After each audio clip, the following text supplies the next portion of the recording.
Hola chicos, pues vamos a comenzar la última sesión virtual, la última parte teórica.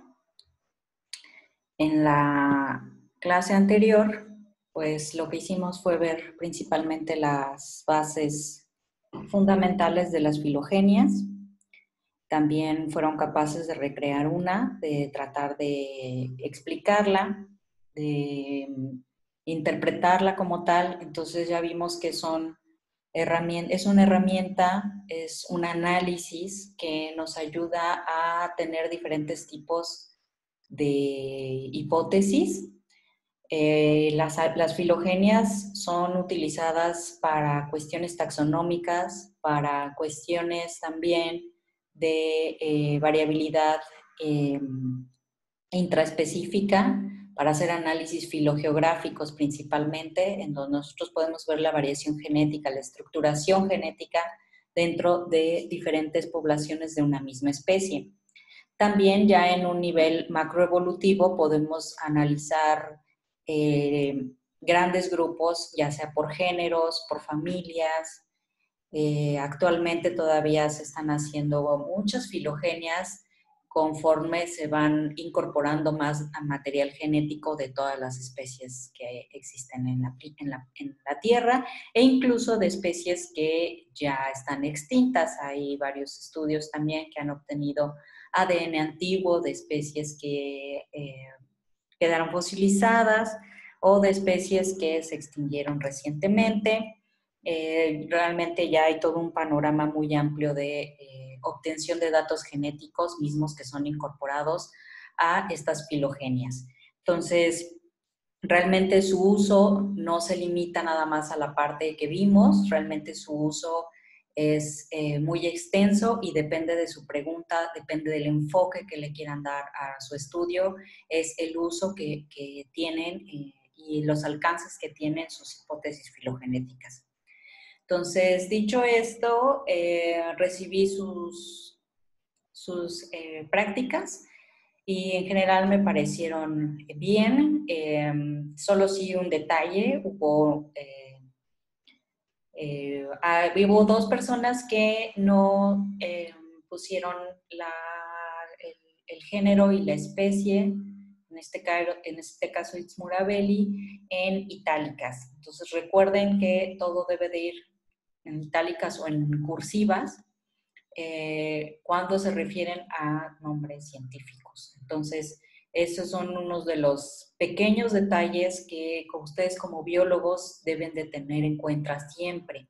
Los nombres científicos de todas las especies a las que ustedes se refieran deben de ir o en subrayadas, aunque eso ya últimamente ya no se usa tanto, ya lo que ustedes ven generalmente en todas las referencias es encontrarlo en cursivas, siempre el género junto a su especie con letras cursivas. Entonces, eso sí, se los recomiendo que pongan mucha atención cuando entreguen otros trabajos, otros reportes, cuando ya hagan sus reportes, sus estudios de investigación, tengan mucho cuidado en esas cosas porque ustedes como biólogos ya deben de presentar todos sus trabajos y sus escritos cada vez de una manera más seria, más formal, y eso implica que contemplen esos detalles que son muy importantes dentro de la ciencia biológica.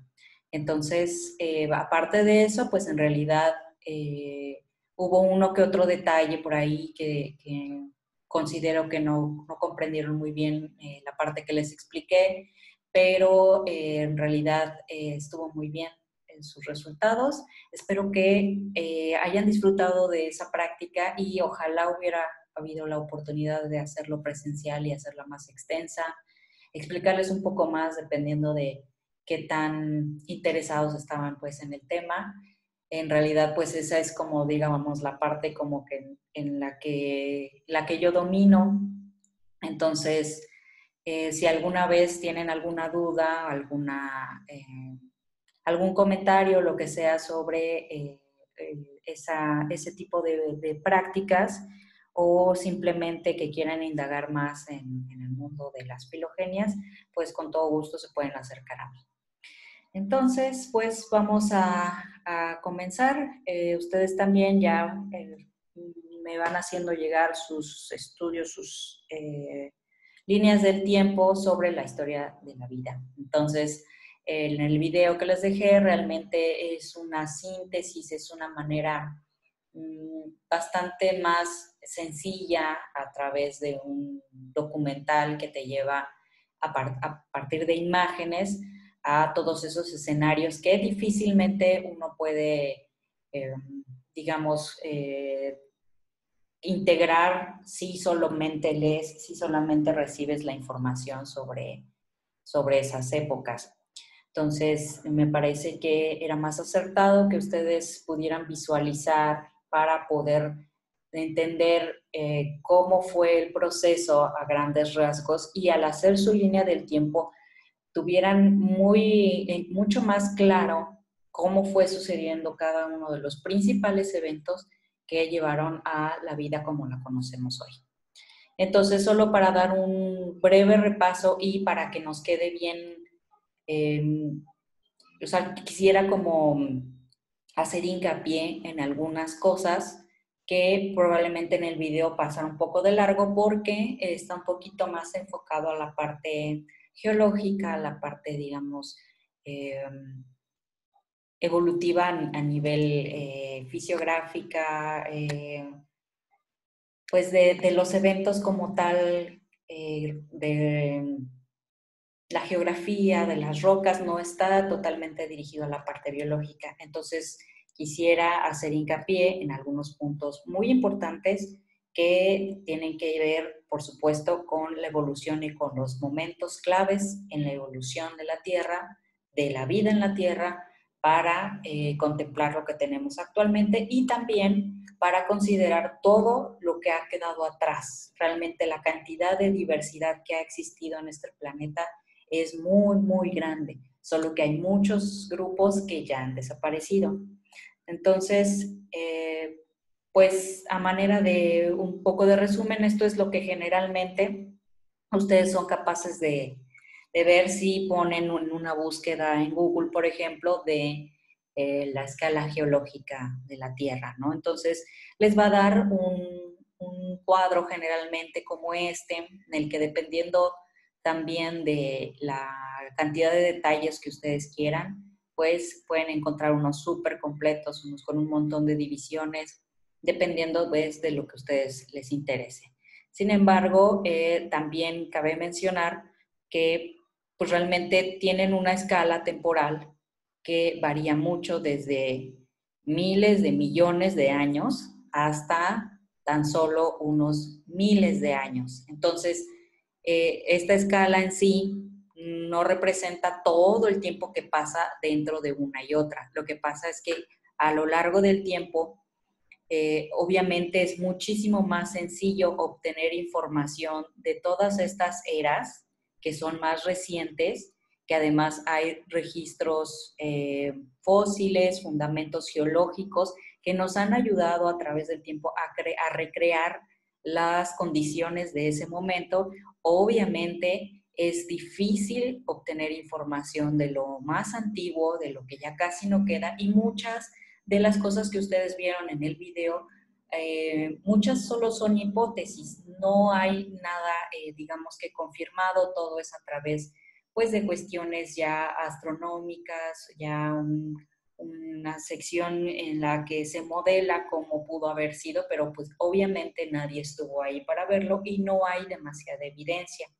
Entonces, pues el origen de todo eso, como vimos en el video y como lo vemos aquí, pues todo era solamente una masa de roca fundida. Posteriormente se empieza a enfriar y tenemos el origen de la vida remota, es decir, de la diversificación de los procariontes, del filum bacteria y arquea, y ahí empieza la generación de oxígeno a través de fotosíntesis. Entonces, este es como uno de los eventos, por supuesto, más importantes, ese origen de las bacterias, considerando además que si lo vemos desde ese pasado remoto hasta ahora, podemos decir que las bacterias son los organismos vivientes más ancestrales que existen hasta ahora y que podemos todavía convivir con ellos. Todo lo que perdimos a lo largo de las diferentes eras, ellos han perdurado y ellos han sido los precursores de la vida desde esos momentos. Entonces, imagínense la importancia, imagínense también, piensen en toda la diversidad de bacterias que hay, son muchísimas sus capacidades que tienen. No es en vano que lleven aquí en la Tierra 4.000 millones de años. Y entonces quiero que también vayan integrando ese conocimiento y esa reflexión para su futura vida profesional. O sea, también tiene que ya ir pensando que esto ya no es nada más aprenderme una era, ir saltando de una en otra, hacer la tarea. Intégrenlo a su conocimiento porque esto es fundamental para ustedes como biólogos, entender cómo pasaron todos estos cambios de la vida en la Tierra, ¿sí? Porque eso les va a dar muchísima perspectiva de lo que observamos actualmente. Entonces, posteriormente a esta parte arquean, que generalmente le dan el nombre al, a la era, dependiendo de la importancia de lo que haya ocurrido en ese momento.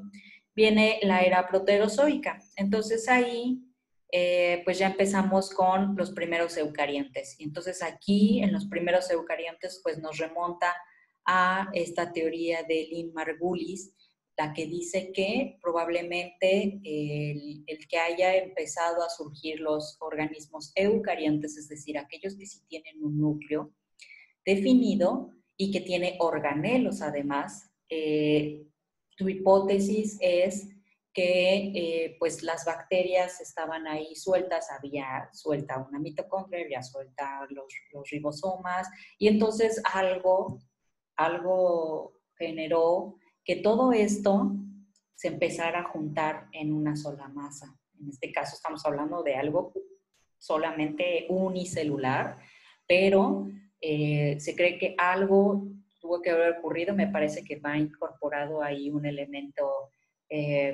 también físico que tenga que ver con alguna cuestión electroquímica que ocasionó que esto se fundiera en una sola unidad y formara de esta manera los eucariontes, ¿sí? Esta es como una de las hipótesis más aceptadas. Hay quienes dicen que sí, que no. Lo cierto es que hasta ahora pues no podemos comprobar nada, no podemos comprobar ese salto, cómo fue ese salto de pasar a un organismo procarionte con todas sus características al salto a los eucariontes y posteriormente a los pluricelulares, que esa es otra de las cosas importantes que pasó aquí. Entre los 2.500 millones de años hasta los 635, vean, es un rango de tiempo muy amplio, muy grande. Ustedes vieron en el video cómo pudieron haber ocurrido enfriamientos, regresos, idas, un montón de cambios todavía a nivel, digamos, atmosféricos, lluvias de meteoritos, todas esas cosas ambientales que por supuesto fueron moldeando toda la parte de la vida en la Tierra. Posteriormente, aquí también ya se crearon una serie de fauna que principalmente, bueno, más bien esencialmente eran marinos. Aquí se creó una gran diversidad, eso por ejemplo en el video no lo dice. Aquí hubo una explosión, una gran diversidad de esta fauna que le llaman Ediacaran. Esta fauna fue bastante diversa y termina su era con una extinción. Eso tampoco lo dice el video, pero vamos a ir viendo varias cosas, varios elementos que podemos ir agregando. Entonces, además de eso, posteriormente, después de esa extinción aquí, empieza otra vez ahora con el Paleozoico y empiezan a surgir ahora sí ya lo que vimos un poco más a detalle, más o menos en el video, esta diversidad marina, pues ya clases de animales que ya tenían huesos, que generaron posteriormente a los primeros peces. Aquí está la aparición de los ectodermos, el origen de los peces con mandíbula y las primeras plantas vasculares terrestres en el Siluriano, posteriormente en el Devónico, viene la diversificación ya de los peces como tal, como los conocemos, con todo su esqueleto, y viene otra extinción en masa en este periodo.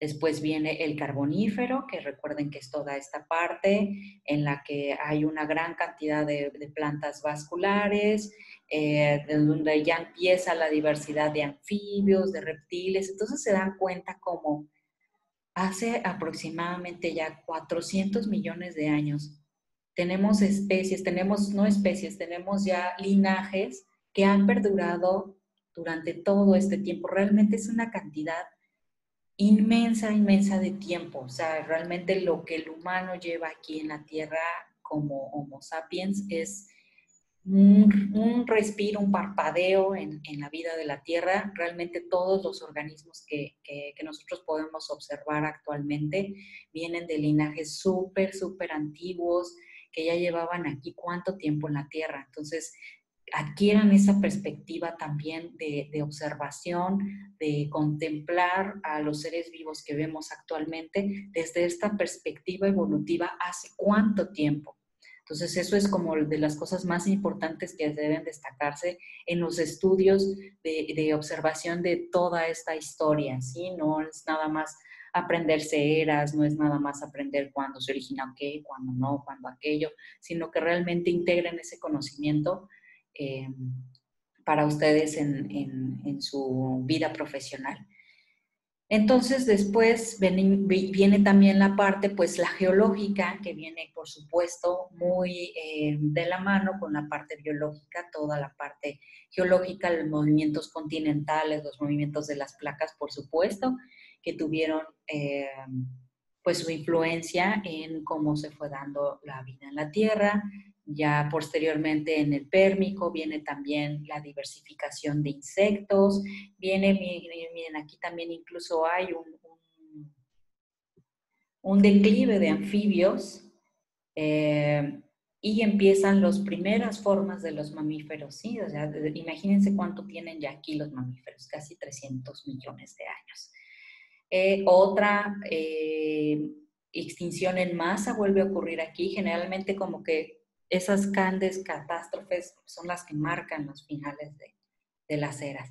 Y después viene el Mesozoico, que es uno de los, pues realmente uno de las eras más estudiadas, de las que más prefiere incluso la gente, y las que más, cuando dicen historia de la vida en la Tierra, lo primero que dicen son dinosaurios, y es apasionante realmente este mundo de los dinosaurios, desde encontrar uno, desde recrear en donde vivía, ver el tamaño, la dimensión que tenían estos seres vivos es realmente impresionante.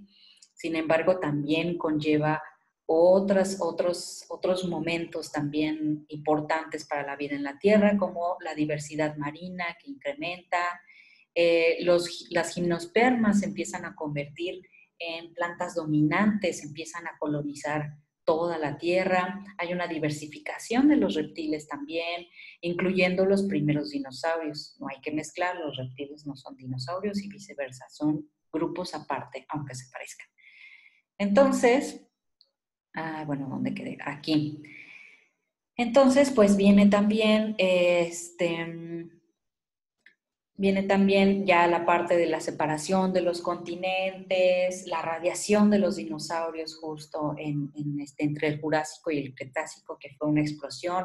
Había una gran diversidad de dinosaurios que afortunadamente se han ido rescatando a través del registro fósil y afortunadamente somos capaces de recrear incluso cuestiones más allá de solamente el esqueleto. Se puede inferir, hacer hipótesis de qué comían, de cómo era el ambiente. Entonces, todo esto realmente es una línea de investigación, es una parte de la biología que es sumamente interesante. Aquí en México pues tenemos una muy buena concentración de registros de esta era, sobre todo en el norte de nuestro país, en el estado de Coahuila, en donde se han encontrado una buena cantidad de fósiles e incluso se han descrito especies nuevas de dinosaurios en esa región. Entonces, pues realmente estos hallazgos, esta posibilidad de nosotros poder entender todo ello también es gracias al conocimiento geológico, ¿sí? Realmente un biólogo y un geólogo aquí se juntan para hacer toda esta parte paleontológica que va de la mano totalmente. Entonces, posterior a esto viene pues el Cenozoico, que es esta parte en donde inicia de nuevo, digamos que otra página de la historia de la vida en la Tierra, en donde desaparecen los dinosaurios a causa de este meteorito y viene ahora sí la radiación de los mamíferos, las aves, las serpientes. Aquí ya aparecen las angiospermas. No, empiezan aquí las angiospermas desde el Cretácico y fíjense cómo en este caso el meteorito no terminó con las angiospermas, cosa que es también fue de gran importancia para continuar con la vida en la Tierra. Y recuerden que las angiospermas es el grupo más diverso de las plantas y que con él realmente las relaciones que llevan con la fauna es muy estrecha, ya lo hemos visto en muchísimos ejemplos. Entonces aquí es una de las partes más importantes, ¿no? Aquí, sobre todo por esta parte de la polinización de insectos. Fíjense desde cuándo, desde hace entre 60 y 30 millones de años existen esas relaciones de polinización. Imagínense todo el tiempo que ha costado moldearlo hasta que lo que observamos ahora. Realmente lo que vemos ahora, esa unión entre las abejas y las flores, los colibríes y las flores, los murciélagos y las flores, son algo que tiene muchísimos, muchísimos años de existir y por supuesto que todo esto se ha moldeado de tal manera que lo que observamos ahora y que nos parece extraordinario cómo se ha moldeado para parecer una abeja, para atraer solo a cierto colibrí, es el resultado de tantos y tantos y tantos años a través del tiempo. Entonces, pues ya posteriormente viene esta parte del Mioceno, el Plioceno, en donde pues ya es muy parecido, digamos, a la posición moderna, sin embargo empieza a hacerse más frío, a hacerse también por un lado más seco y empiezan a ver, por ejemplo, aquí los primeros simios, ¿no? Muy importante para la historia de la humanidad. Y posteriormente en el Pleistoceno, pues viene toda esta parte que solemos ver incluso en la era de hielo, ¿no? Toda esta parte, toda esta fauna que existía en el Pleistoceno y que a través de pues estos enfriamientos y calentamientos a su vez, pues ocasionaron que muchas especies se extinguieran. Entonces, pues ya finalmente lo que vemos actualmente en el Holoceno, pues es apenas unos miles de años a la actualidad y es ahí en donde también ya aparece el humano. Entonces, pues como para ver de alguna manera, tomar otra perspectiva, vean nuevamente en esta parte del Mesozoico, cómo hubo una gran diversificación de los dinosaurios, ¿sí? En esta parte, todas estas, por ejemplo, inferencias filogenéticas que podemos observar aquí, es a partir de caracteres morfológicos únicamente, ¿sí? Por supuesto que no se obtiene ADN de los dinosaurios, a que Jurassic Park nos diga lo contrario. Todo esto ha sido pues una labor increíblemente ardua de mucho tiempo para poder recrear una filogenia como esta, en donde pues recuerden que el registro fósil realmente es difícilmente completo. Imagínense todo el trabajo que conlleva recrear un dinosaurio completo a partir de solamente ciertas partes, ¿no? Realmente es toda una ciencia implica muchísimo esfuerzo, pero que nos ha brindado muchísima información. Entonces, parte de lo importante que vemos aquí es mirar cómo dentro de toda esta filogenia casi todo pereció en esa gran extinción. Sin embargo, lo que se mantuvo son las precursoras de las aves. Entonces, nuevamente, ahora cada vez que contemplen una simple gallina que les atraviesa por enfrente, ese es el vestigio que nos queda de los dinosaurios. Mírenle las patas, compárenlas con un tiranosaurio, es pequeñísimo, es nada, pero es lo único que nos queda de ese linaje enorme y es lo único que ha perdurado y que además tuvo la oportunidad también de tener una gran radiación. La cantidad de aves que tenemos actualmente es bastante importante. Por ejemplo, también en cuanto a relaciones filogenéticas, es muy interesante este tipo de esquemas que vemos aquí. Generalmente nosotros vemos las filogenias pues solo con los nodos, las ramas. Sin embargo, vean aquí cómo tenemos ciertas figuras que nos parecen un tanto extrañas. Sin embargo, este tipo de herramientas también nos ayudan a no nada más observar cómo se relacionan los diferentes grupos, sino qué tan diversos han sido. Entonces, aquí, además de todo, podemos fecharlo. Entonces, generalmente las relaciones filogenéticas creadas en parte morfológica o parte molecular, pueden ser calibradas con el registro fósil. Entonces, nosotros sabemos que este grupo apareció aquí, pues queda calibrado este nodo y entonces es más fácil orientar todo nuestro análisis. Entonces, lo que vemos aquí, además de la parte del tiempo y además de la parte de la relación entre grupos, también podemos ver qué tan diverso fue ese grupo a través del tiempo. Entonces, por ejemplo, aquí vemos cómo empezó a diversificar, luego disminuyó, luego diversificó y luego tuvimos este grupo. Igualmente con muchos de estos grupos pues siguen ahora o desaparecieron, como es el caso de este. Entonces aquí otra de superdiversificación, disminuye otra, o sea, digamos que todo esto son como ramificaciones de diferentes, de que se hicieron un montón de linajes y luego solo nos queda uno. No es como tal que solo nos quede uno, ¿sí? Sino que todo lo demás se perdió y uno perduró, ¿sí? Entonces otra vez se diversifica, solamente uno perdura y es el que pasa a la siguiente era. Entonces fíjense cómo aquí podemos ver cómo a partir desde el Jurásico, aquí vemos este tipo de los monotremas, también vemos estos bichitos que no sé si, creo que también se extinguieron. Sí, ven, aquí se extinguieron. Lo único que está actualmente son esta parte de aquí. Entonces, miren cómo vemos igual. Y todo esto, todas estas, digamos, burbujas, toda esta diversificación, todo está en el registro fósil. O sea, aquí podemos ver de repente cómo hay un montón de registros fósiles en esta era de bichos que corresponden a este grupo, pero no son una sola especie, aparentemente son varias. Y luego disminuyen y luego vuelves a encontrar en otra era o más adelante en el tiempo esta otro. Entonces es muy interesante cómo podemos obtener este tipo de imágenes, como además las filogenias se pueden enriquecer de este otro material y verlo de esta manera. Aquí tenemos los placentarios y los marsupiales y ver cómo a partir del Cretácico comenzaron una diversificación que va más o menos pareja entre ambos grupos. Sin embargo, los mamíferos, como lo vimos anteriormente, pues tuvieron una gran diversificación mucho más grande que la que tuvieron los marsupiales.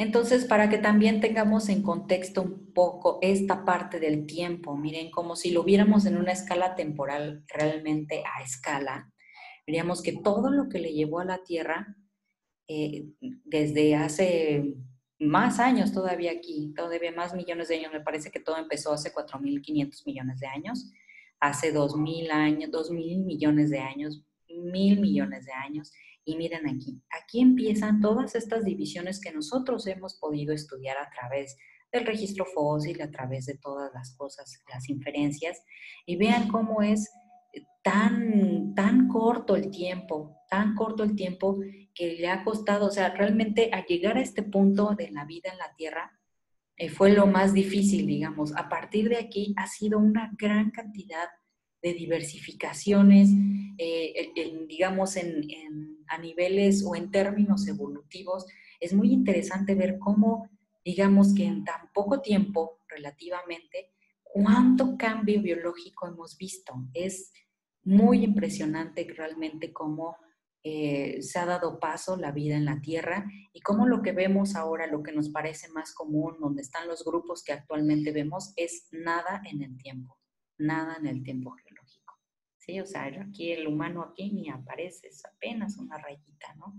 Pero esto da como otra perspectiva de todo ese tiempo que ha costado y a su vez de cómo cuando ya ocurrió esa explosión, cuando ya surgieron los vertebrados, cuando ya digamos que fue todo el apogeo, la conjunción de diferentes elementos, tanto climáticos como biológicos, como geológicos, ya dieron paso y se mezclaron de tal manera que dieron pues toda esta diversidad, todas estas diferencias de formas que vemos actualmente. Y ahora nosotros también ya tenemos una comprensión de la parte evolutiva, cómo ocurre la evolución, realmente cómo empieza a partir de cuestiones genéticas, pasa por cuestiones alélicas y después de eso viene la parte de la selección natural y cómo todo eso ha actuado una y otra vez en todos estos grupos. Entonces, hablando de las extinciones masivas, como les comentaba, realmente en el video a lo mucho comentará 2, sin embargo, ha habido 5 extinciones masivas desde lo que se conoce pues actualmente. Y esto, las extinciones masivas son definidas como aquellas extinciones, aquellas pérdidas de diversidad que representen una pérdida mayor al 75%. Entonces, esto, por supuesto, también solo está enfocado a las especies animales, porque no podemos tener mucho registro de muchos de los otros grupos, por ejemplo, de las plantas, ¿no? Sin embargo, aquí vemos, esta gráfica está súper buena, porque aquí les va a decir el número de géneros, ¿sí? Aquí estamos viendo el número de géneros a través del tiempo, o sea, agregando toda la parte del registro fósil principalmente, hasta llegar al presente, ¿no? Entonces, el inicio, lo que me gusta mucho de esta imagen es que aquí empieza la vida en la Tierra, como hay una subida y ¡fum! Baja, otra vez vuelve a subir, baja, sube, baja o baja mucho y aquí empieza una subida con una extinción masiva, pero miren la cantidad de especies que tenemos en el presente. 4,000 géneros actualmente. Esto puede ser un efecto realmente de toda la pérdida de información que tenemos aquí, ¿no? Realmente no se puede, no sé si, no es posible incluso obtener información de un montón de formas de vida que al no tener algo esquelético, pues no es capaz de fosilizarse y entonces, pues parte de lo que no vemos aquí, de que vemos muy exagerado esto de acá, quizás también es por toda esa pérdida de información. Sin embargo, también es muy interesante que realmente tenemos una gran cantidad de especies, de géneros actualmente. Es una cantidad muy, muy considerable tomando en cuenta todo esto que vemos en el pasado, ¿no? No sabemos si esto era más alto o no, pero vemos que realmente tenemos una cantidad muy, muy, muy alta considerando los registros que tenemos en el pasado.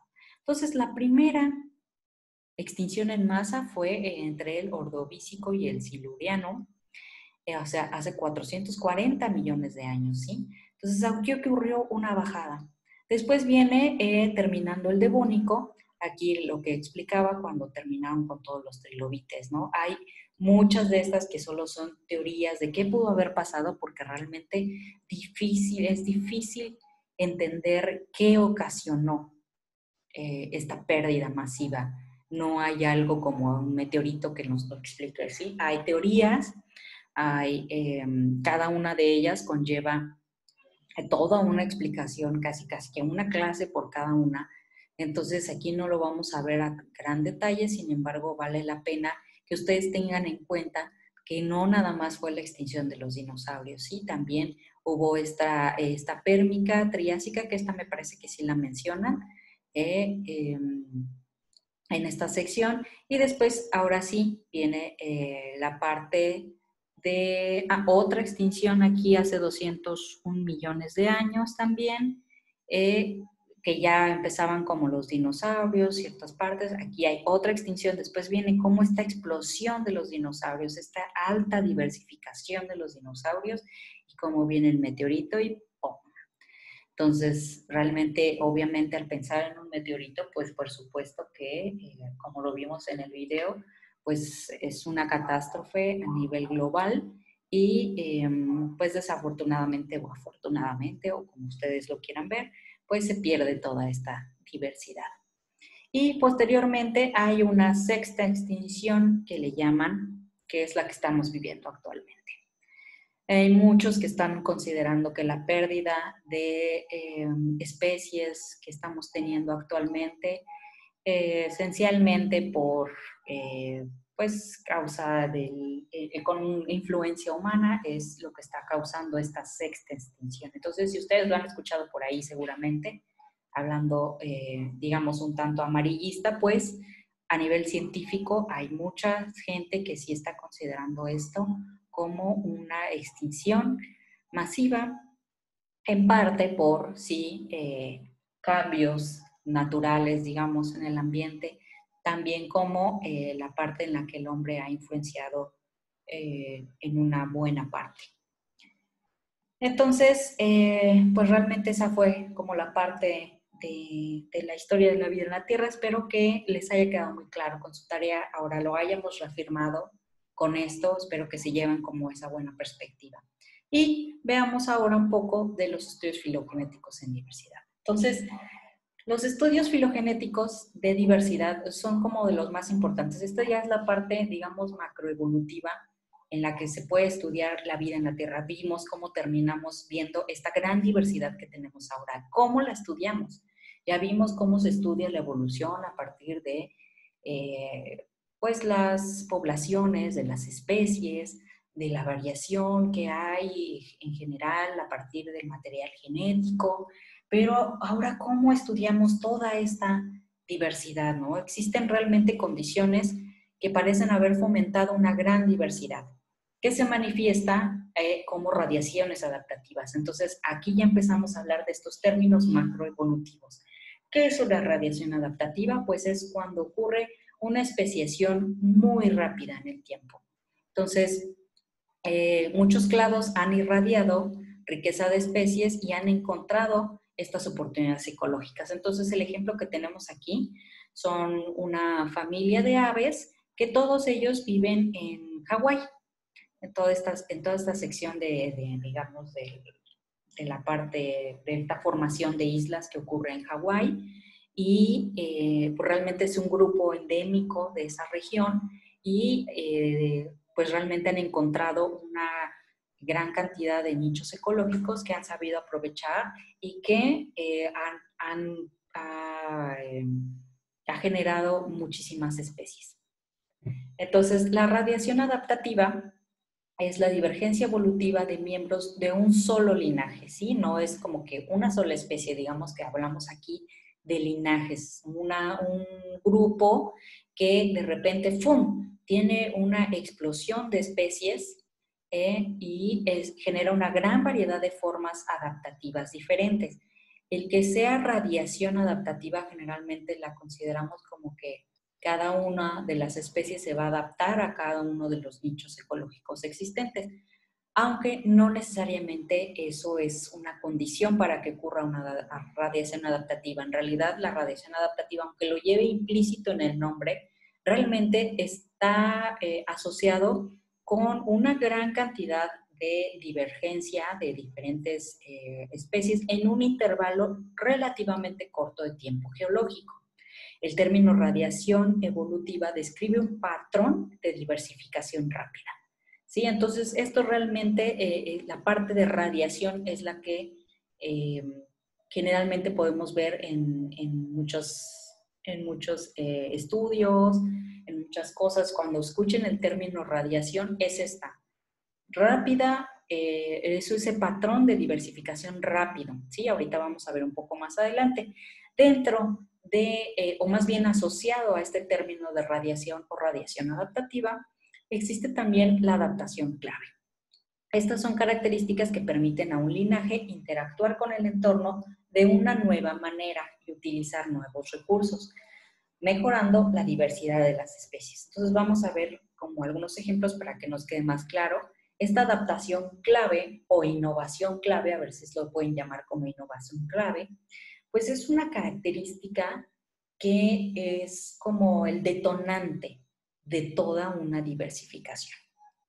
Entonces, por ejemplo, aquí tenemos unos grupos de erizos de mar, los cuales tienen 3 órdenes desde el Paleozoico que aumentaron enormemente en su diversidad. Aquí vemos con esta figurita otra vez, como de empezar de unos cuantos especies, géneros o como quieran llamarlos, un linaje, a generar un montón de diversidad.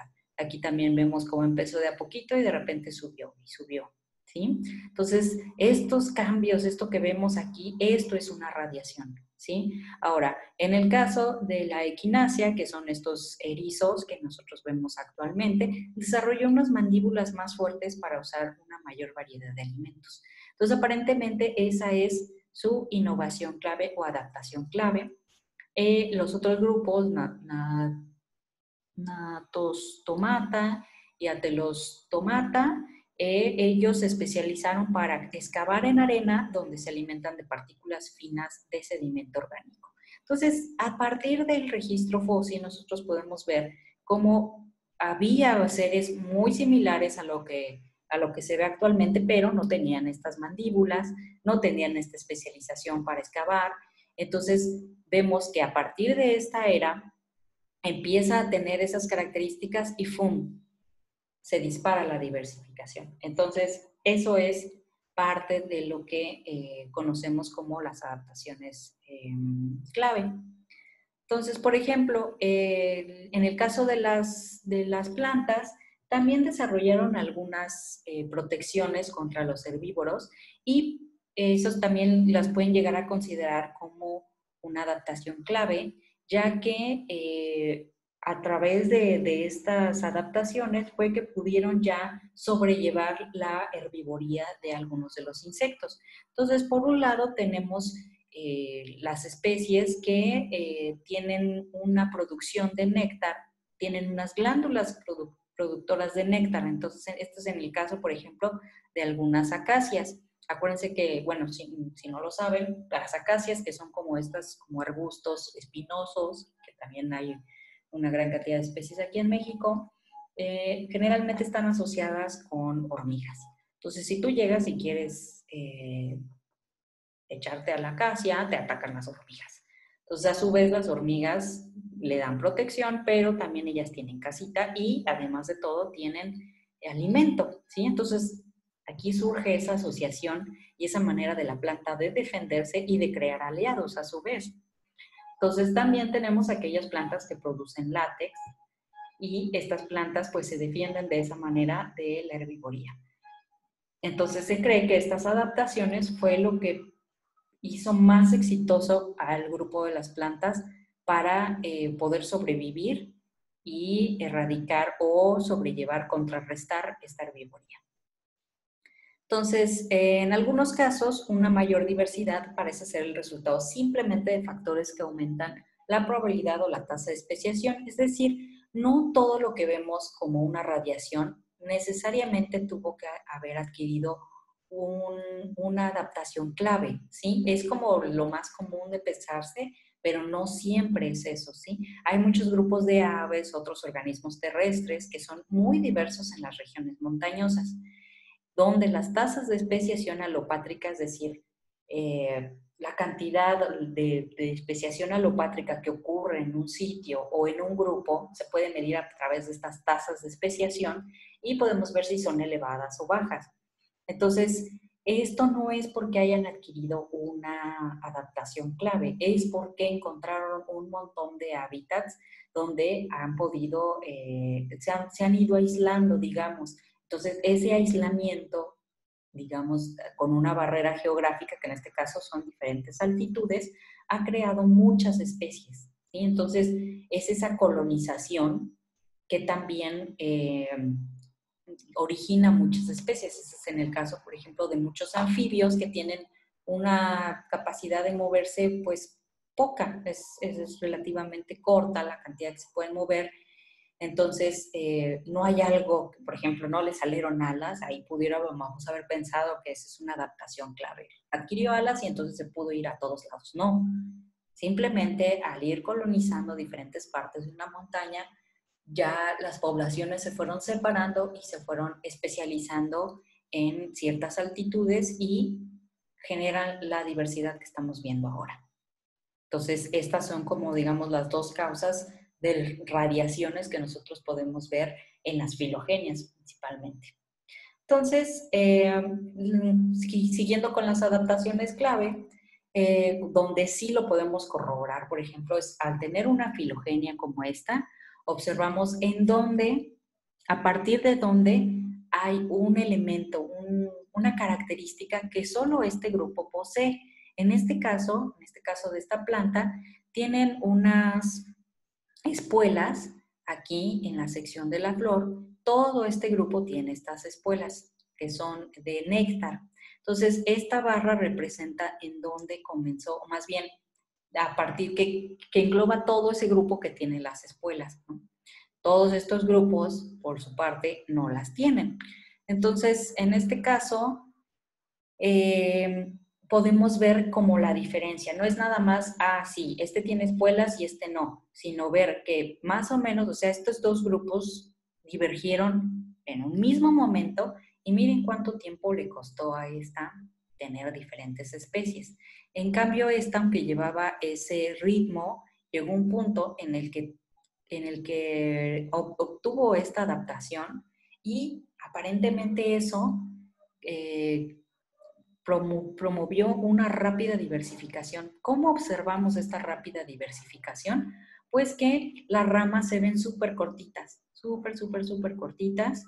Quiere decir que recuerden que aquí siempre va como una escala de tiempo implícita en las filogenias, porque también las moléculas cambian dependiendo del tiempo, ¿no?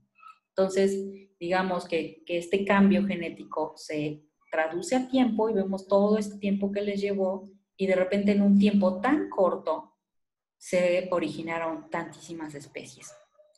Entonces, realmente todas estas espuelas, ahora ya a nivel, digamos que funcional, les sirven porque ayuda al aislamiento reproductivo, es decir, cada una de estas se puede especializar para algún tipo de polinizador y de esa manera como que cada una va adquiriendo un polinizador diferente y de esa manera se van aislando, digamos, entre ellas.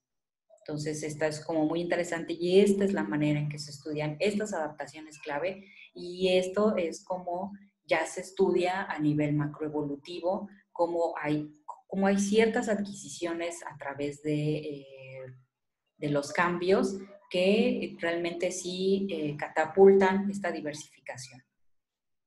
Entonces, otra vez hablando, por ejemplo, de los peces africanos, que ya les di como 20,000 ejemplos de ellos. Pero en este caso solo habíamos hablado, me parece que de un lago. Aquí estamos considerando todas las especies. Entonces, estas especies radiaron de una manera muy rápida y además muy notable. Entonces, aquí lo que estamos viendo es una radiación de más de 5 especies, de más de 2 especies o que no radiaron. Entonces, vemos todos esos puntitos negros, ahí no radiaron. Ahora, ¿qué vemos?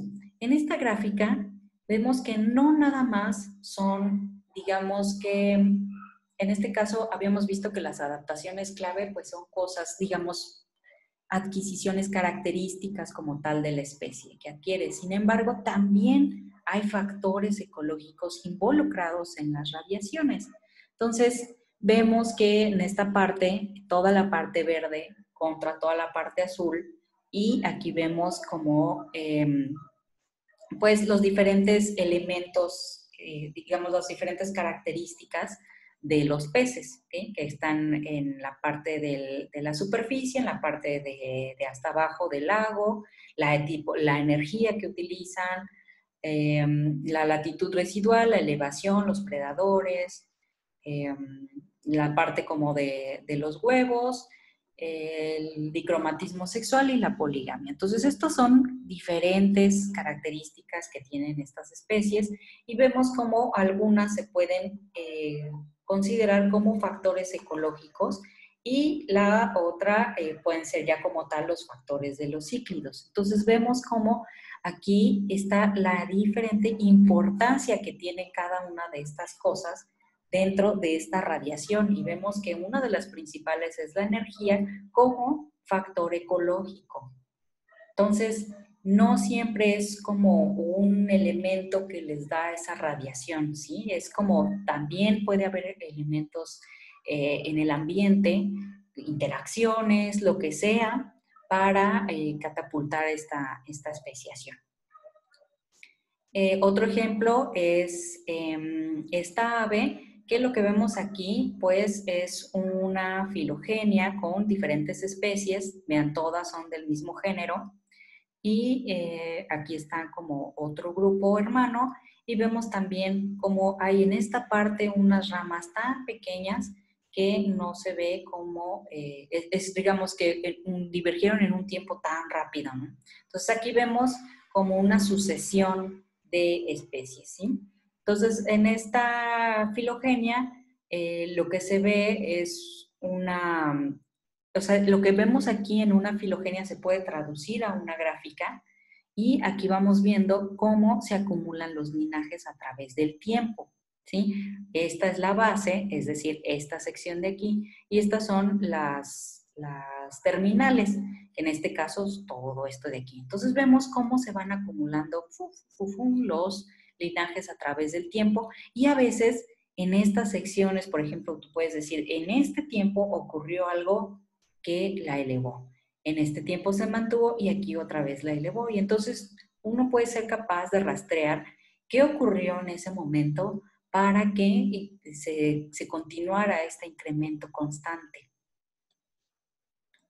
Ahora, realmente vamos otra vez a contemplar esta parte macroevolutiva, cómo es que funciona realmente conociéndolo a nivel de especies. Entonces, los principios fundamentales de la síntesis evolutiva, aquí vamos a hacer como una recopilación de lo que hemos visto a lo largo de todo el curso. Entonces, por una parte, la evolución adaptativa resulta de la selección natural. Entonces, contemplemos la selección natural como algo que podemos ver desde su nivel microevolutivo hasta el nivel macroevolutivo. Esta selección natural ocurre en mutaciones aleatorias, es decir, que no son dirigidas adaptativamente. Entonces, ¿qué quiere decir con esto? Es algo muy importante y que, por favor, espero que se les quede, contémplenlo, reflexionenlo. No es correcto para un biólogo decir que las especies son más adaptadas o son menos adaptadas, ¿sí? No es que la especie esté pensando que le va a funcionar y que no le va a funcionar. Simplemente son cosas que ocurren aleatoriamente, ¿sí? Siempre va a haber algo aleatorio. Va a adquirir ciertas cosas que la selección natural va a permitir que se queden ciertas características que la selección natural va a permitir, que eso no es al azar. La selección natural, acuérdense, no actúa al azar, pero las adquisiciones que va obteniendo sí. Entonces, si la selección natural dice, ok, te sirve, está bien, va a pasar, ¿sí? Pero no son dirigidas adaptativamente. Es lo que observamos, aparentemente decimos, no, pues es que el guepardo está adaptado para correr más rápido y es el más adaptado para correr más rápido. No, ha sido toda una fuerza, ya lo vimos, ya lo observamos, ya lo estudiamos, en donde esa interacción con la presa es lo que lo ha llevado a ser cada vez más veloz, pero pierde otras cosas, ¿sí? Entonces, todo el tiempo la evolución resulta de esta selección natural que son, digamos, características que adquiere solamente por azar, ¿sí? Y se van quedando a través del tiempo. Entonces, por favor, que no les quede decir que sobrevive el más adaptado, que no les quede decir como cosas de el más exitoso. No hay un más exitoso, no hay un mejor adaptado. Realmente lo que observamos ahora es cómo la selección lo ha moldeado, ¿sí? Y cómo estamos viendo esta imagen en este instante, pero todo el tiempo hay cambios.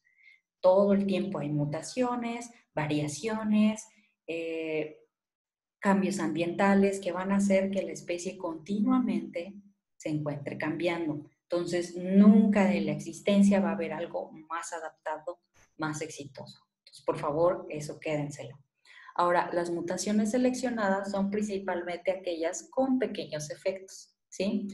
Entonces, recuerden, las mutaciones, por mucho que nos encante decir que todo muta y cambia, porque así nos lo ha impuesto Hollywood y todas las cosas que vemos, las mutaciones son efectos muy pequeños a lo largo de la evolución.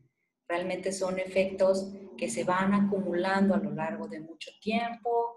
Muy pocas veces han sido motivo para un cambio radical. Siempre son pequeños efectos. Entonces, ahora, el tercero, el tipo de variaciones genéticas surgen y persisten en grandes poblaciones, por lo que la evolución adaptativa no necesita esperar nuevas mutaciones, sino que puede ser muy rápida. Entonces, ¿aquí qué nos quiere decir? Que tenemos, regresamos a esta parte en la que otra vez contemplamos toda la parte genética que tienen los seres vivos, ¿sí? Todas estas variaciones genéticas van a surgir y van a persistir en grandes poblaciones, ¿sí? Generalmente, si se generan en una población pequeña, probablemente se van a perder. Entonces, todo esto lo tiene que contemplar en su escenario de cómo ocurre la evolución, ¿sí? La evolución adaptativa no necesita esperar. Si ya fue capaz de adaptarse a algo, no tiene que esperar una mutación para adaptarse otra vez, ¿sí? O para adquirir otra cosa. No todo ocurre por mutaciones, recuerden. Entonces, son mil y un factores que están involucrados en esta parte.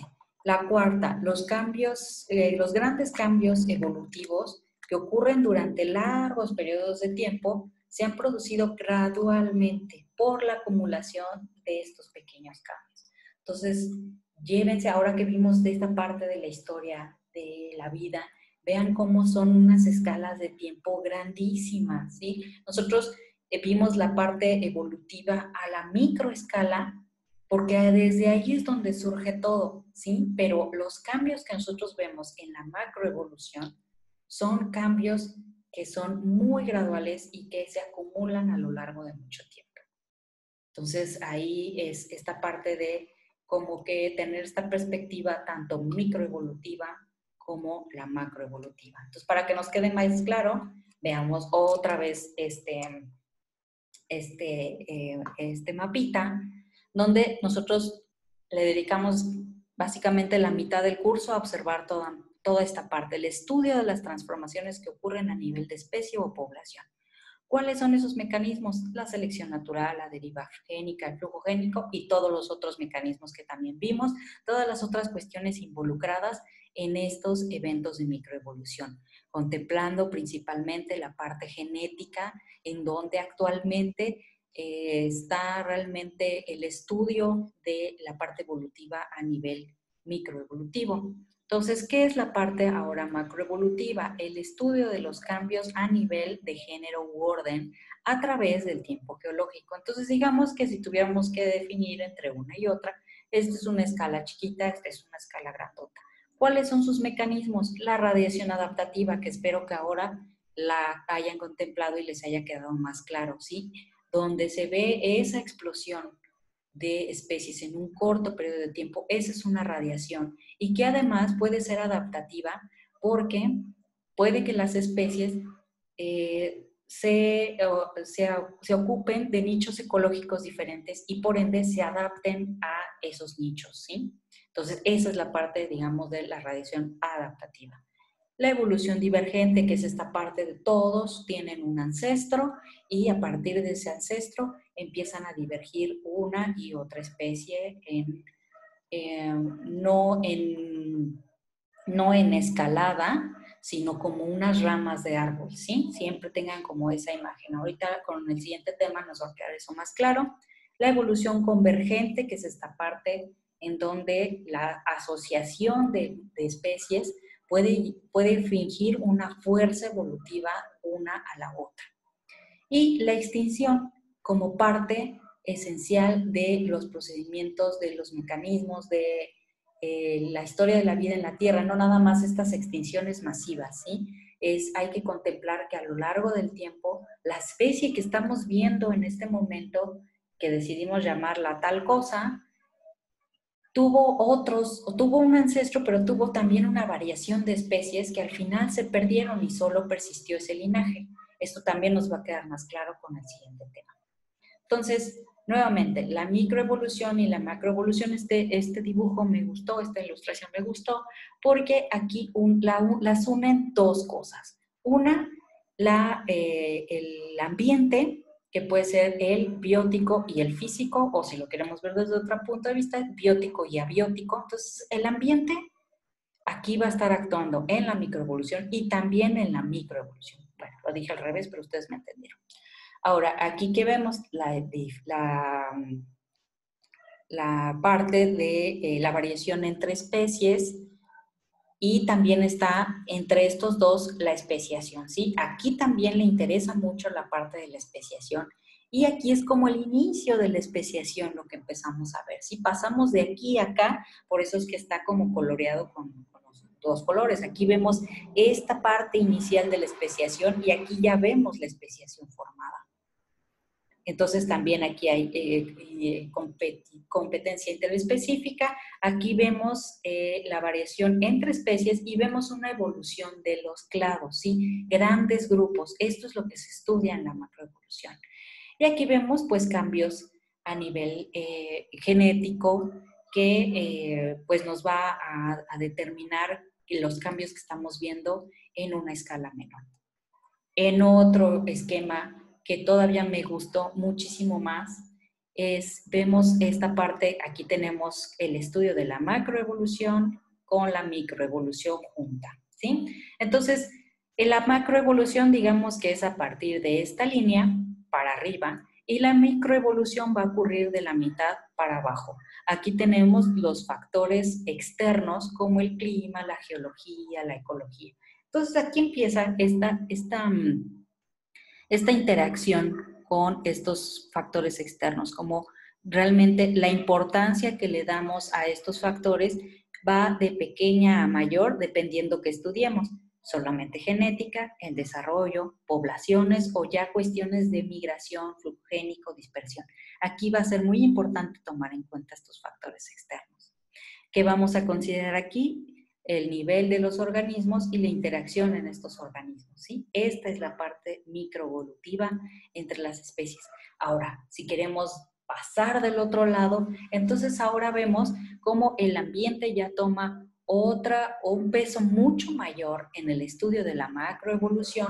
¿Por qué? Porque ya vamos a ver todo un ecosistema, toda una cantidad de factores que tienen que ver con la evolución independiente o la vicarianza, el estudio de la parte histórica de todo esto y la selección a nivel de especies, ¿sí? Entonces ya vemos aquí cómo viene una especie, aquí interactúan entre la misma especie, se mantienen juntas, nos quedamos en este limbo en donde empieza a ocurrir la especiación y ahora sí, aquí ya estamos estudiando grupos, especies, géneros grandes en donde podemos ver todos estos cambios. Todas estas letras además significan diferentes cosas. Por ejemplo, en la A, mutación causada por interferencia química o térmica o radiactiva. Eso es el tipo de cosas que pueden dañar a nivel celular, a nivel genético, choque térmico al desarrollar cigotos, adaptación local a un nicho,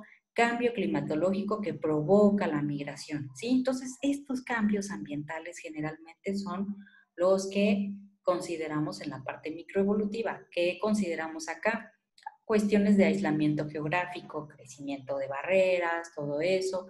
Ahora, cambios ambientales que pueden adaptarse por razones históricas o de desarrollo que llegan a causar extinción. Aquí ya vemos cosas como los meteoritos, todo esto. Y finalmente, aquí vemos cambios que afectan las tasas de especiación.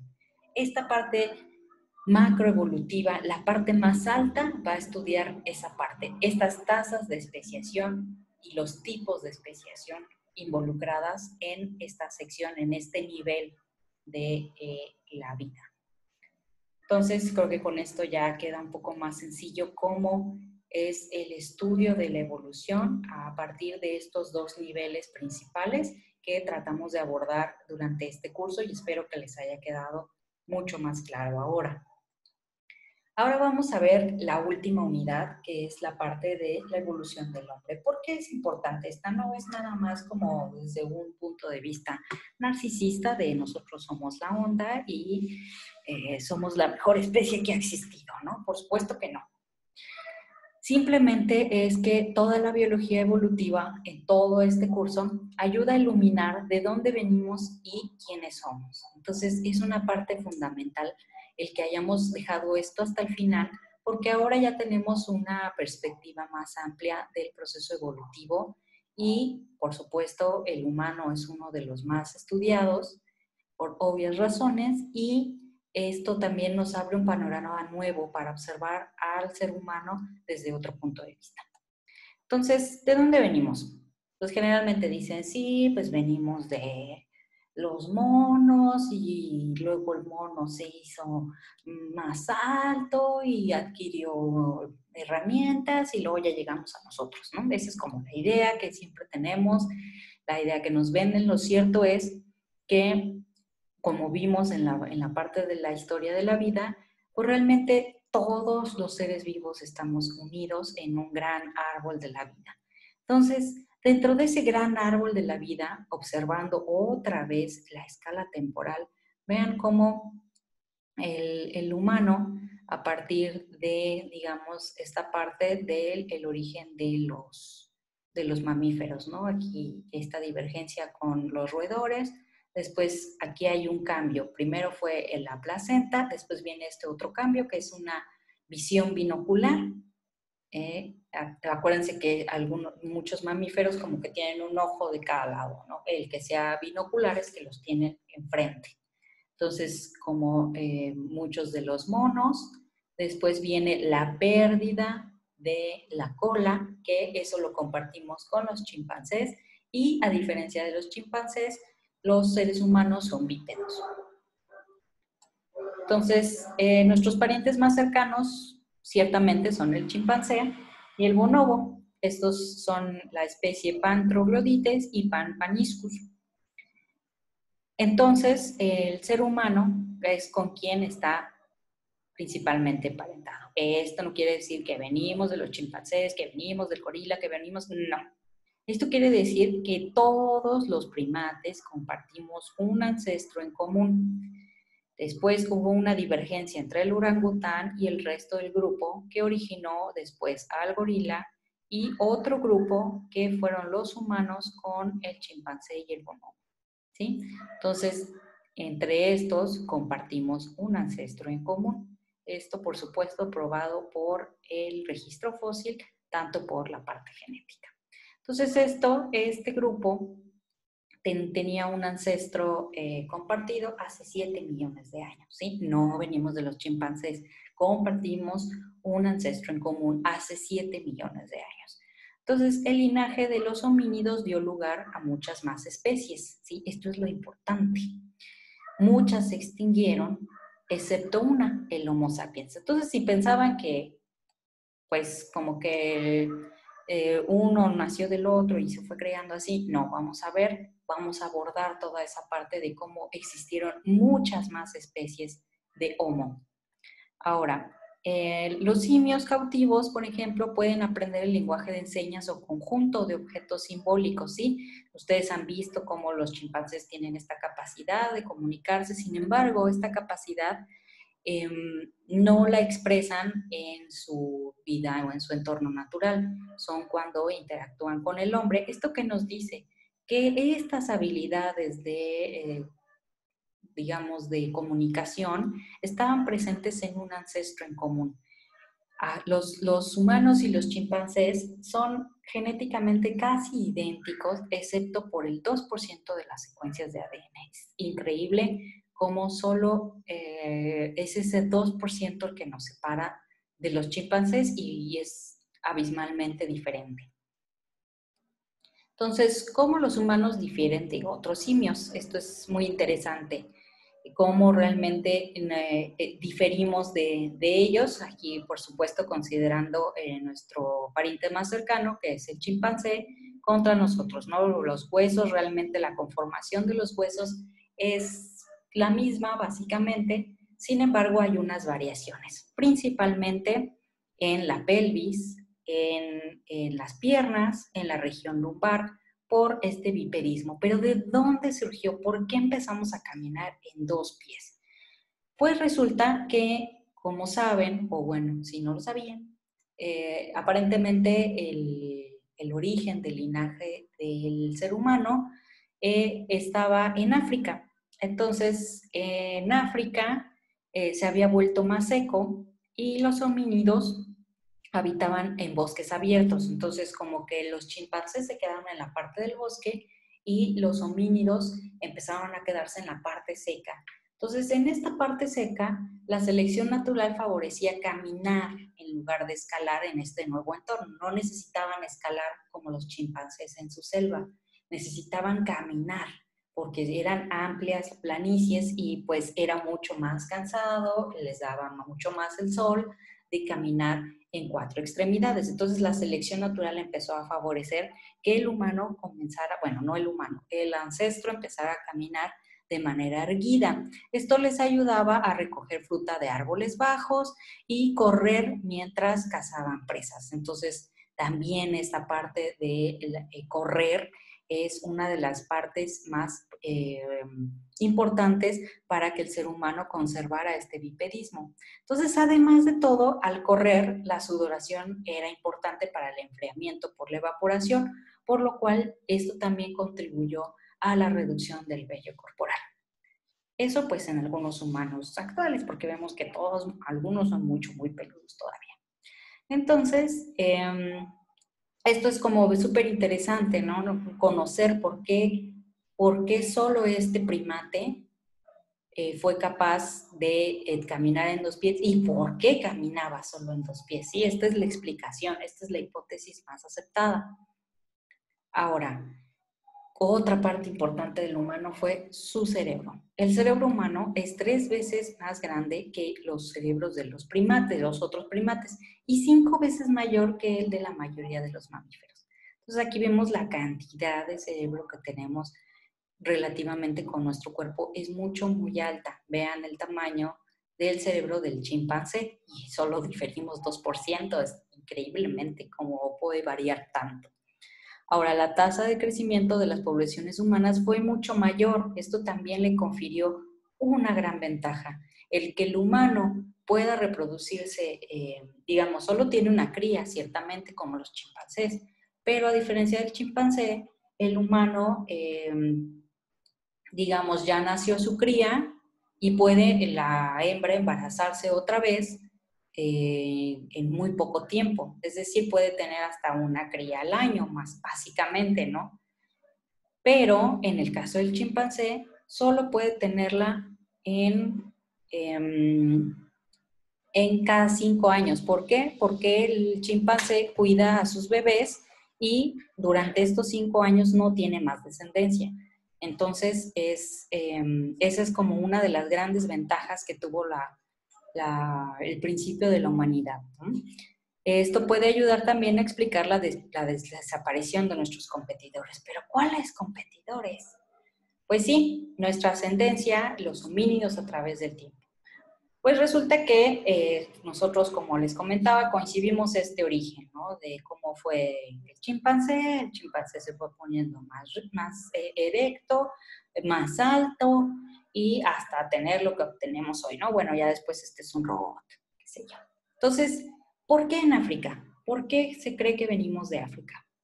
Bueno, pues hay muchos fósiles del género Homo y es donde se distribuyen la mayoría de los simios, más bien todos los simios no los changos, o los, los otros son, estos son simios y los otros son primates en general, o sea, sí hay otros primates a lo largo, alrededor del mundo, pero la mayor concentración de simios, es decir, el orangután, el chimpancé y los otros grupos que vimos que están más relacionados con el humano, todos se distribuyen en África.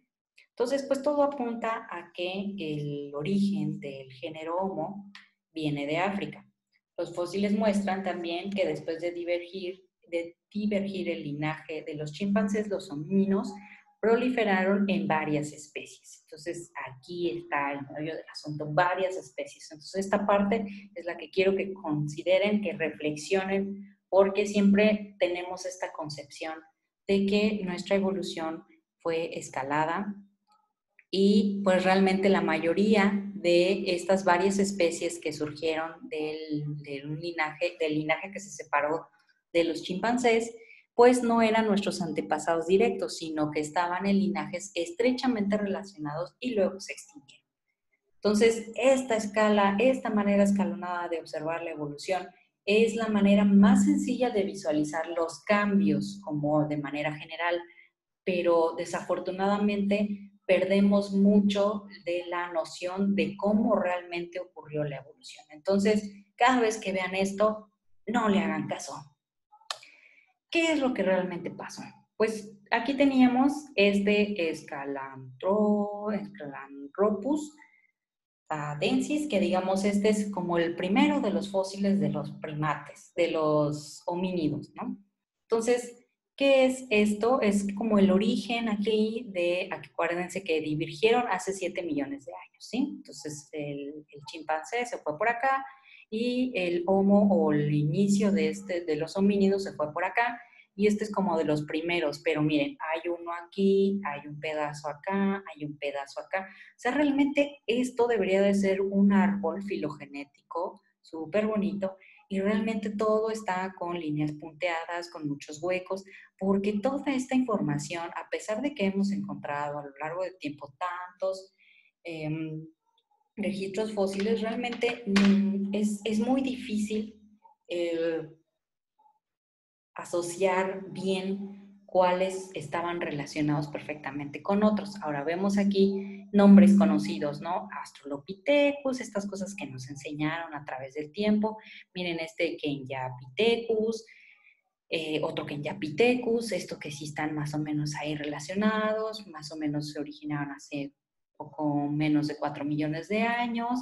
Estos Australopithecus que nos lo han enseñado mucho, pero vean cómo es otro género. Aquí es un género diferente, este es otro género, Ardipithecus, este también aquí se quedó en algún lugar del tiempo. Vean cómo han sido como eslabones y muchas estas consideradas como especies se fueron perdiendo en el tiempo hasta llegar a esta parte de toda esta sección de los Australopithecus y luego pasamos a los Paranthropus, que crearon estas otras especies que también se perdieron en el tiempo y seguimos avanzando y se fueron creando otras especies. Miren, el Homo habilis, que nosotros diríamos, ah, sí, el Homo habilis, ese me suena súper bien, ese sí lo conozco, de ahí venimos.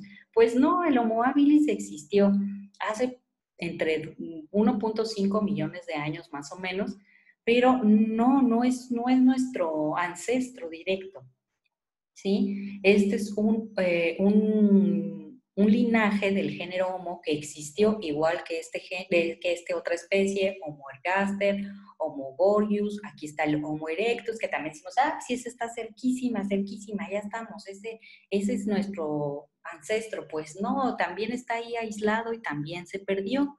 Este es otro Homo y llegamos a esta sección de aquí en donde encontramos otro Homo, perdón, y aquí divergió en dos principales, el Neandertal o Homo neanderthalensis y el Homo sapiens, ¿sí? Aquí se creó a partir de dos linajes diferentes que además, fíjense, estamos en una escala temporal. Este es el Homo sapiens, vean cuántas especies más o menos pudieron haber convivido juntas, también eran Homo, o sea, no, el Homo sapiens es el único Homo del género Homo, del género Australopithecus, que perduró hasta nuestros tiempos, pero hubo otras especies también de este género. Entonces, ¿qué pasó si lo vemos desde otra perspectiva, como con otra línea del tiempo? Se crearon, aquí está, miren, como la divergencia de los chimpancés. Aquí es una liga totalmente aparte. Aquí estaba nuestro ancestro en común con los chimpancés. Y vienen, pues, estos rastros, estos registros fósiles, donde estamos viendo estas diferentes especies a lo largo del tiempo. Pero vean cómo no es sencillo decir cuál fue el ancestro de cuál. Es como una línea del tiempo en la que vemos, esto que vemos aquí, esta parte, esta línea que se abre, es toda esa diversificación. Hubo como una radiación de homínidos, ¿sí? Homínidos con diferentes géneros que tuvieron diferentes características y finalmente en toda esta era, fíjense, en 1 millón de años antes estuvieron compartiendo el mismo hábitat al menos 4 especies diferentes de Homo. Entonces, vean realmente cómo no es una escalada de tiempo, no es una escalada de cambios lo que realmente ocurrió para el origen del humano, sino es toda una serie de prueba y error entre diferentes especies hasta que solo una perduró. Pero ¿por qué solo perduró esta? Entonces, aquí vemos, por ejemplo, que se ha podido llegar también a determinar cómo el Homo erectus salió de África, se dirigió hasta partes de Europa, partes de la India, toda esta parte asiática. Aquí todo hay registro de este Homo erectus, ¿sí?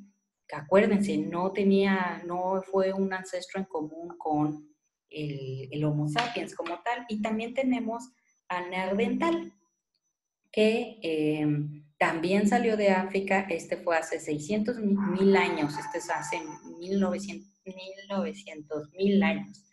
Entonces, estos también se dispersaron hacia ciertos puntos y igualmente el Homo sapiens también anduvo como por estos lugares. Sin embargo, pues ahí hubo toda esta convivencia. Actualmente todavía hay mucha discusión de si realmente el Homo sapiens viene de África. No se sabe a ciencia cierta. ¿Por qué? Porque pues muchos de estos homínidos salieron de África. O sea, pudo haber sido que el Homo sapiens tuvo su origen por aquí. El Homo sapiens como especie, recuérdenlo. Sus ancestros todos sí venían de África, pero el Homo sapiens ya como especie no se sabe si estuvo aquí. Se sabe que sí estuvo en esta sección de Asia, pero también hay vestigios de que también estuvo en África. Entonces se cree que estuvo en esta sección y luego se regresó y luego se fue. ¿Cuál es el problema de rastrear al Homo sapiens? Pues que realmente no mantuvo una línea pura. Entre diferentes especies hubo recombinación. Entonces, toda esa recombinación ha sido estudiada a partir de la secuenciación, por ejemplo, del genoma de un neandertal, usando ADN extraído de los fósiles. Entonces, esta especie de homínido fue posible obtener su ADN a partir de fósiles, a partir de, me parece que lo hacen a partir de hueso, y pudieron darse cuenta que era muy parecido al humano y que además muy probablemente tuvieron contacto. Pero el humano también se cree, ya como tal el Homo sapiens, utilizaba los neandertales, digamos, los utilizaba como esclavos o los utilizaba como los consideraba como una especie inferior y pues generalmente los mataban. Eh, Hay una serie de toda una línea de investigación de toda la interacción de los neandertales con los seres humanos, incluyendo que entre ellos también llegaron a aparearse. Entonces, imagínense todos esos vestigios encontrados, revueltos, el poco registro fósil que se puede llegar a encontrar, toda la pérdida de información. es difícil recrear realmente la historia del Homo sapiens. Y realmente tenemos una visión y una de las hipótesis más aceptadas que pues fue que siguieron este camino, ¿no? Pero realmente ya hay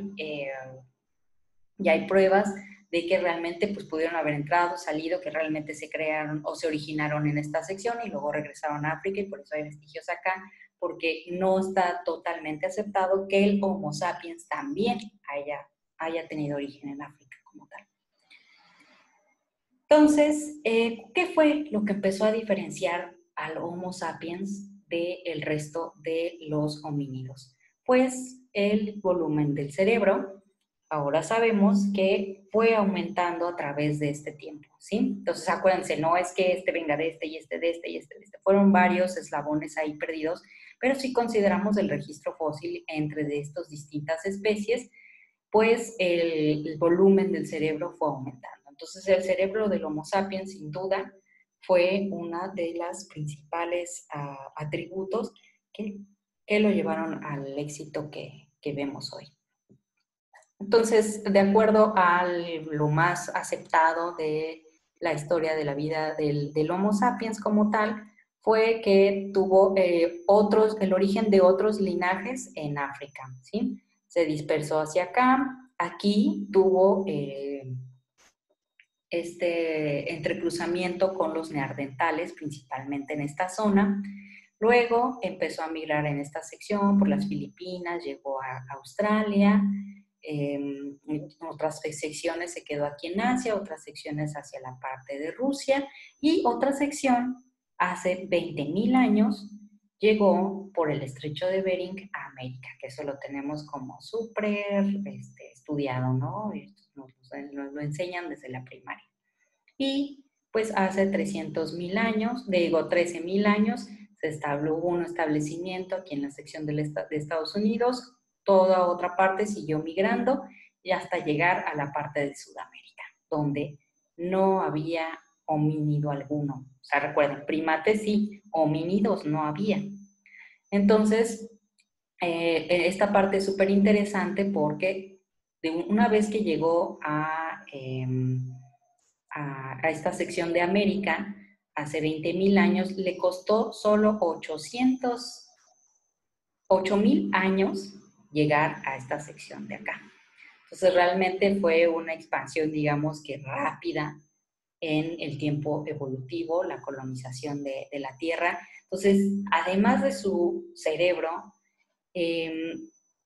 su condición de caminador, de hacerse experto, de ser capaz de adaptarse a todos los ambientes. Eso es súper importante. Recuerden, como especie es muy importante esta parte de ser un tanto generalista, de poder alimentarse de todo y además adaptarse tanto al ambiente frío como al del calor, ser capaces de crearse su propia ropa para subsistir en ciertas condiciones agrestes.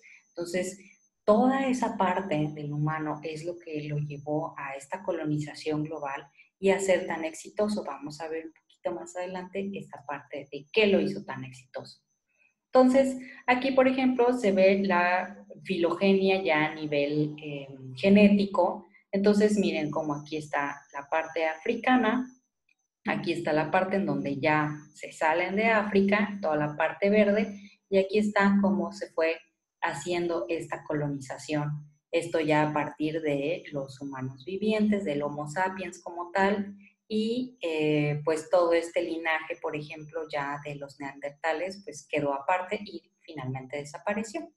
Actualmente pues convivimos con los bonobos y con los chimpancés. Entonces, esta otra figura, pues después de coexistir con los humanos durante decenas de miles de años, los neandertales se extinguieron alrededor de hace 40.000 años. Si bien no se conocen los motivos, parece muy probable que la creciente competencia con nuestros antepasados fuera una de las principales causas de su desaparición. Entonces, además de todo, miren estas flechas, lo que nos están demostrando fíjense cómo el Homo erectus se quedó por acá. Acuérdense que era como que, ay, sí, es del Homo habilis, luego vino el Homo erectus y luego vino el Homo sapiens. No, miren dónde se quedó. Estamos más relacionados con los neandertales, con este otro linaje, y estos son como los que originaron ya el Homo sapiens, ¿no? Bueno, más bien aquí ya está el Homo sapiens como tal y todas sus derivaciones. Entonces vean cómo dependiendo también de la región geográfica en la que se fueron viendo, estas flechitas lo que nos están diciendo es esta combinación que hubo entre las especies, ¿sí?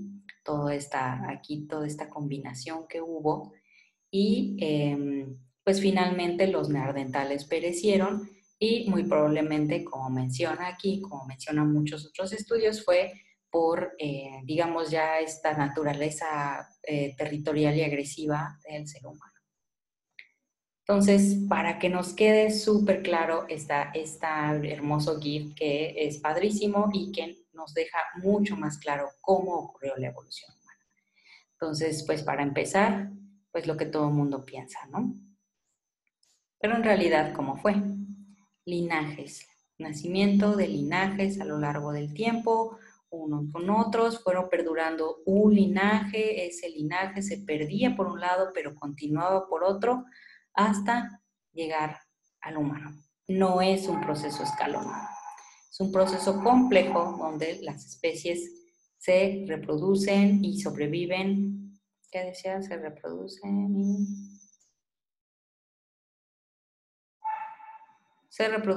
mutan y adaptan para sobrevivir a su entorno. Entonces, veámoslo un poquito otra vez. Entonces, aquí tenemos esta parte escalonada que pues es una manera fácil y sencilla de ver los cambios hasta el humano moderno, pero que no ocurrió de esta manera, ¿sí? Ustedes como biólogos deben de tener en cuenta que realmente la parte evolutiva ocurrió de esta manera. Muchos linajes a partir de la separación con el ancestro en común, con el chimpancé, y toda esta parte de surgimiento de varias especies que fueron consideradas homínidos, que tenían ciertas características muy parecidas al Homo erectus, pero que a lo largo del tiempo los linajes y muchas especies se fueron perdiendo, e incluso esas especies que consideran como que son las precursoras, como el Homo erectus, el Homo, ¿cuál es el otro? El Homo habilis. Aquí está el Homo neanderthalis, que es pues el neandertal, y al final solo subsistió una sola especie de esa, ¿sí? Una especie que ¿de dónde vino? Pues de muchas otras combinaciones, y realmente el seguimiento de su linaje como tal no es tan sencillo de reconstruir por todo lo que les comenté. Entonces, pues el cerebro y el lenguaje, estas características son esenciales para el éxito del Homo sapiens, ¿sí? Entonces se han propuesto dos hipótesis para la evolución de nuestro cerebro único. Uno es el ecológico. La selección favoreció el aprendizaje de cómo funcionan los entornos complejos, como por ejemplo durante la caza, ¿sí? Entonces toda esta parte ecológica, toda esta parte de interacción con otros animales, aparentemente pudo haber sido precursora de que el cerebro se fuera retroalimentando y que de una generación a otra fuera aumentando de volumen. Ahora, otra de las teorías, y una de las que me parece la más importante, no que aunque la ecológica no existiera, sino que la que tuviera más peso fue la social. Vivir en grupos sociales complejos seleccionados por cerebros grandes, particularmente la ampliación de una región llamada neocorteza, que es la responsable del aprendizaje. Entonces, esta parte social hizo la ampliación de esta neocorteza, que esta neocorteza se llama así porque es una región que no tenía ningún otro homínido, y es la responsable del aprendizaje, la memoria y la cognición. Es decir, toda esta parte social, toda la parte que iban aprendiendo, fue la que realmente ejerció esa fuerza para que el humano empezara a desarrollar rápidamente el aprendizaje y la memoria, y por tanto empezaran a hacer este cerebro eh, mucho más completo. Entonces, el tamaño de nuestro cerebro corresponde al de una especie que vivía en grupos de 100 o de 200 miembros. Entonces, esta parte social es fundamental para el desarrollo del cerebro. ¿Por qué? Porque realmente involucraba tanta interacción entre uno y otro que comenzó la parte del lenguaje también, y pues todo eso tuvo su repercusión fisiológica dentro del cerebro. Entonces, el Homo sapiens tiene una distribución geográfica muy amplia, habita en la mayor variedad de ambientes y consume una mayor variedad de alimentos que cualquier otra especie de la Tierra. Eso le confirió, por supuesto, una súper ventaja en comparación con otros organismos. El éxito ecológico depende de la cooperación social elaborada, el razonamiento causal y el conocimiento acumulado. ¿Sí? Entonces vemos muchas especies, incluso nuestro periquito, por ejemplo, que luego aprende a decir palabras o cositas así. Sin embargo, no acumulan el conocimiento y no son capaces de transmitírselo como tal a su progenie, digamos, no en un nivel genético, sino en un nivel de comportamiento, ¿sí? No le heredan esas cosas. En cambio, nuestros padres sí nos enseñan a hablar, nos enseñan cuestiones de comportamiento, cuestiones sociales, toda esa parte social que es la que realmente continúa siendo una parte fundamental de nuestra civilización.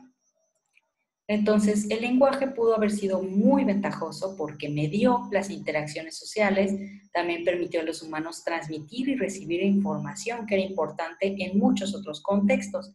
La complejidad del lenguaje humano fue gracias a la gran variedad de sonidos. Aquí viene la parte anatómica para que también tengamos otra perspectiva del ser humano. Entonces, la variedad de sonidos que produce el habla humana. Nuestra versatilidad vocal es debido a los cambios en nuestro tracto vocal que evolucionó después de que los humanos se separaron de otros simios. Entonces, ¿cuál es esta diferencia? Pues que nuestra laringe es más profunda en la garganta y que la lengua se curva hacia debajo de la garganta. O sea, estas son características que son diferentes del resto de los simios y bueno, entre otras cosas, pues como ya sabemos, siempre hay una ventaja y una compensación o descompensación.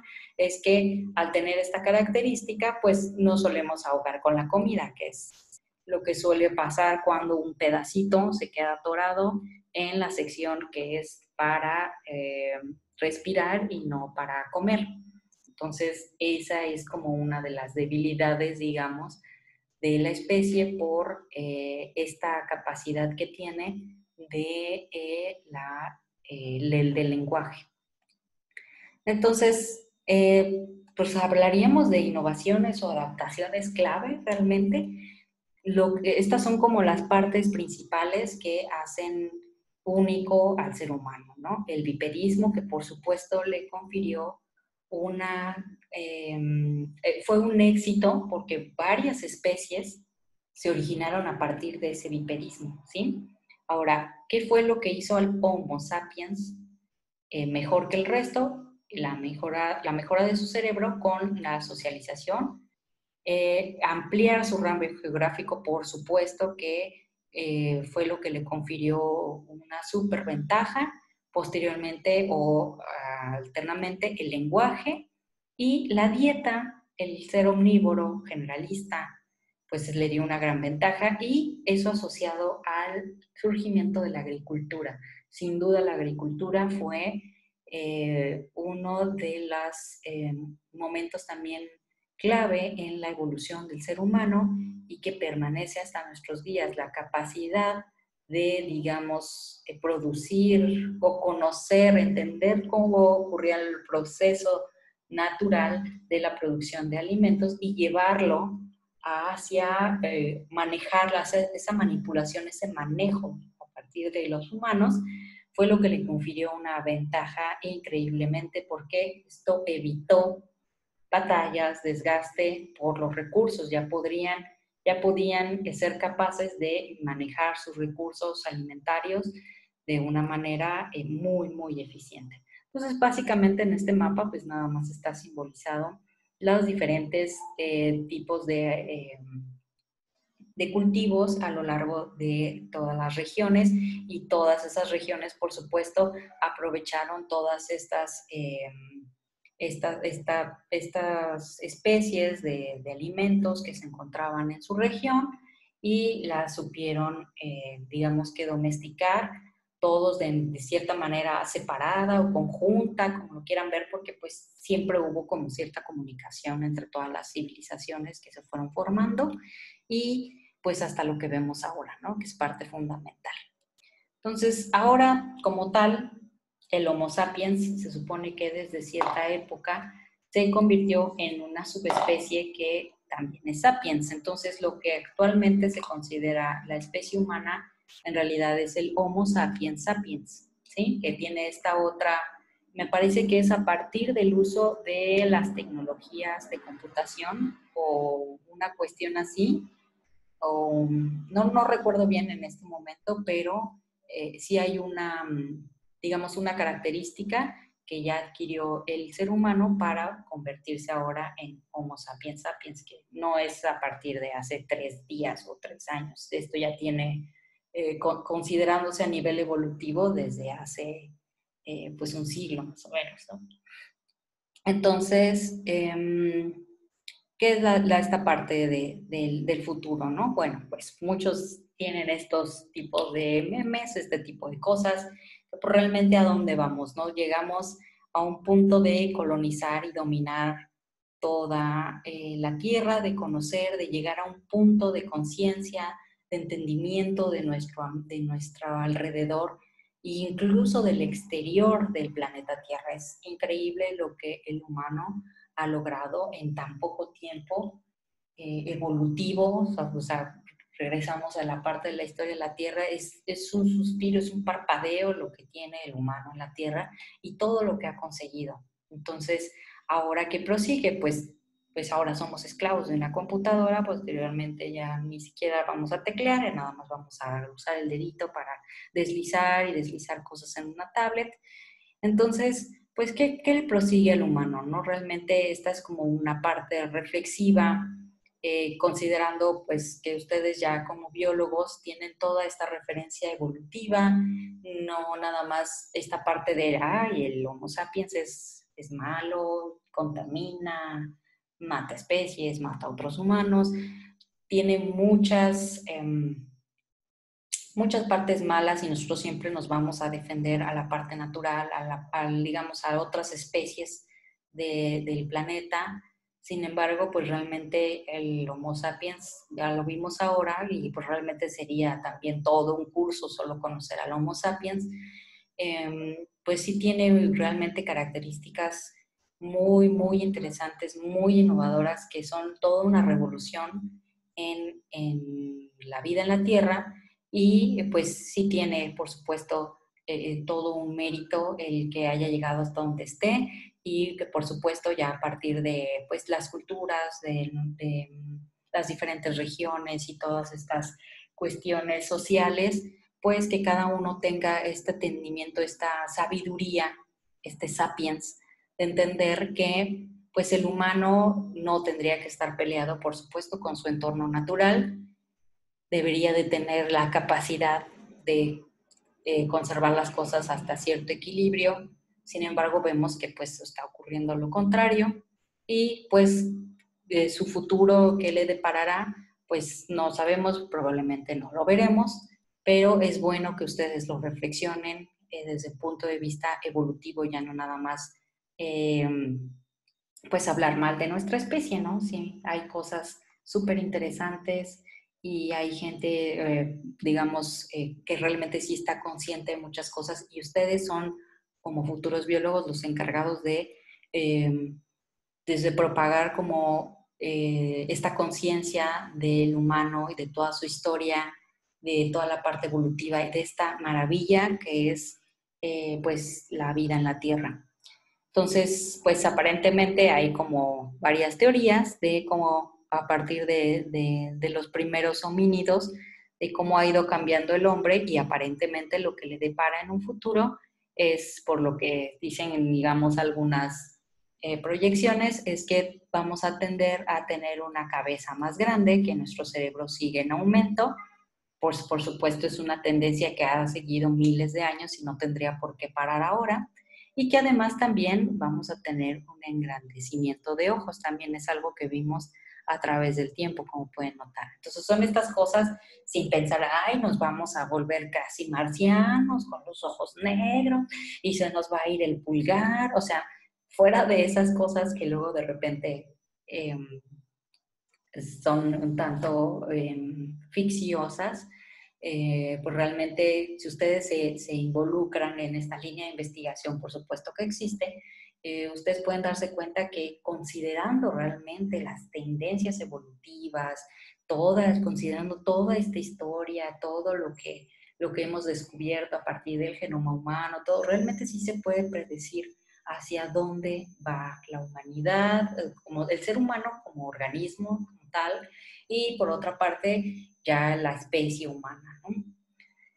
Entonces, pues bueno, espero que sea como esta reflexión final, espero que ustedes como biólogos sean capaces ya de pues tener una perspectiva más amplia sobre la vida en la Tierra desde su origen hasta cómo realmente ocurren todos estos procesos evolutivos desde un nivel microevolutivo, desde un nivel genético, hasta un nivel de la diversidad que observamos actualmente.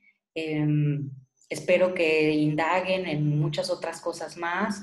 Hay un montón de información disponible en videos, en documentos, en artículos científicos. Espero que ustedes se interesen por algunos de estos temas o si no les interesó como del todo, al menos sí lo integren a las cuestiones que ustedes sea de su interés. Si a ustedes les encanta conocer pues algún otro, eh, digamos, algún otro tema no involucrado directamente con la evolución, bueno, pues creo que ahora serán capaces de relacionarlo porque ningún trabajo, no creo que ninguno de sus proyectos de tesis que te llevan a futuro o alguno de los trabajos que lleguen a adquirir está peleado con la parte evolutiva. Siempre está involucrada de una u de otra manera y ustedes como biólogos, al adquirir este conocimiento, pues ya deben ser capaces de relacionarlo y no olvidarlo porque es una parte esencial para su formación y para su desarrollo profesional. Entonces, no